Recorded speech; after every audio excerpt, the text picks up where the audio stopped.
पाकिस्तान का जो दुश्मन है ना भारत, वो लड़ाई को पाकिस्तान की सरजमीन पे ले आया है। अब जितनी लड़ाई हो रही है वो दो जगहों पे हो रही है, या पाकिस्तान के शहरों में हो रही है, यानी बेचैनी तो यहीं पे है ना, ड्रोन आकर गिरता है, कभी मिसाइल आकर गिरता है, कभी कोई और एक्टिविटी हो जाती है। तो ये जो कुछ भी हो रहा है वो पाकिस्तान की सरजमीन पे हो रहा है। और दूसरा जो एरिया है वो कश्मीर का है। अब चाहे उधर हो रहा है चाहे इधर हो रहा है, दोनों तरफ कश्मीरी रहते हैं और पाकिस्तान की हमदर्दियां दोनों तरफ के कश्मीरियों के साथ है।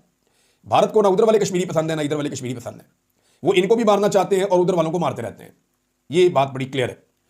लिहाजा जो कश्मीर में लड़ाई हो रही है उसका भी भारत पे कोई इंपैक्ट नहीं है, और जो पाकिस्तान के अंदर लड़ाई हो रही है उसका भी भारत पे कोई इंपैक्ट नहीं है।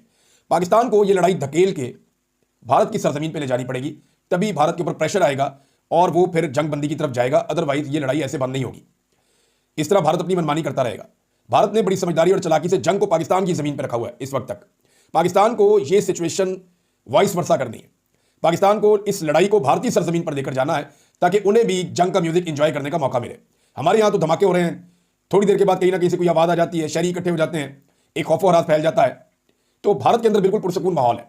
यही जो जंग का म्यूजिक है ये भारत में भी बजना चाहिए, ताकि उन्हें पता चले कि जंग की एक कीमत होती है जो अदा करनी पड़ती है। पाकिस्तानी कौम बड़ी दलेर है, 25 साल से दहशतगर्दी से लड़ रहे हैं, हजारों लाखों दहशतगर्द हमले इन्होंने देखे हैं, बर्दाश्त किए हैं।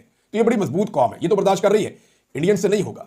जब उनके शहरों में इस तरह के धमाकों की आवाजें आएंगी तो वो अपनी हुकूमत के सर पे चढ़ जाएंगे और वो अपनी हुकूमत को कहेंगे कि इस लड़ाई को यहीं रोक दो, और इंडिया के अंदर हुकूमत के खिलाफ उनके आवाजें उठना शुरू हो जाएंगी।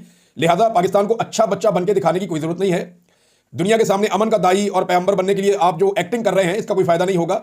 दुनिया ना आपकी बात सुनेगी, क्योंकि कमजोर की बात कोई नहीं सुनता। यहां सब लोग ताकतवर को सलाम करते हैं।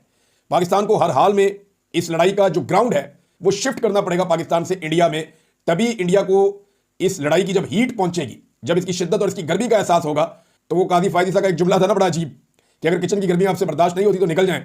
तो भारत तक गर्मी पहुंचानी पड़ेगी पाकिस्तान को। अगर पाकिस्तान ये गर्मी भारत तक नहीं पहुंचा सकता तो फिर पाकिस्तान को लगातार ये गर्मी बर्दाश्त करनी पड़ेगी, और पाकिस्तान की आवाम पाकिस्तान की हुकूमत के खिलाफ होती चली जाएगी कि आप जवाबी कार्रवाई क्यों नहीं कर रहे। और ये सवाल ज्यादा शिद्दत के साथ उठे।